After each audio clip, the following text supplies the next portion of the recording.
দিন পরেই তো আমরা ঘুরতে যাচ্ছি, তো তার জন্য আজকে যাবো হলো টুকিটাকি শপিং করতে।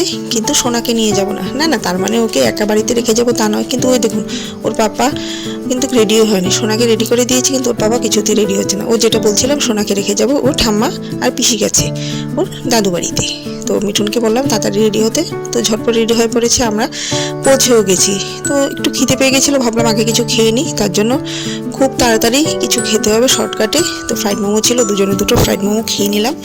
খেয়ে ঝটপট ঢুকে পড়লাম মলে শপিং করার জন্য। এই যে পেছনে এই যে বিটুতে গেছিলাম। আর মিঠুন বলছিল তাড়াতাড়ি করো, কারণ সোনাকে তো রেখে এসেছি, ও যদি কান্নাকাটি শুরু করে। এই যে দেখুন টপগুলি দেখছিলাম, আমার কাছে বেশ ভালোই লাগছিল। তারপর শপিং শেষ করে চলে গেলাম হলো সোনার দাদুর বাড়িতে।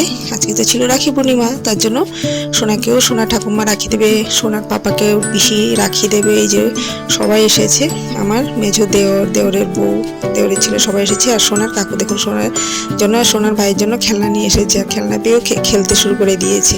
এই যে দুটো খেলনা এনেছে, কিন্তু ওইটাও একদমই পছন্দ হচ্ছিল, শুধু ঝুনঝুনিটাই পছন্দ হয়েছিল। তারপর সোনাকে সোনার ঠাকুমা জোর করে ধরে বেঁধে রাখি বেঁধেছে, কারণ ও তো এটা বুঝেই না, একদমই ভালো লাগছিল না ওর।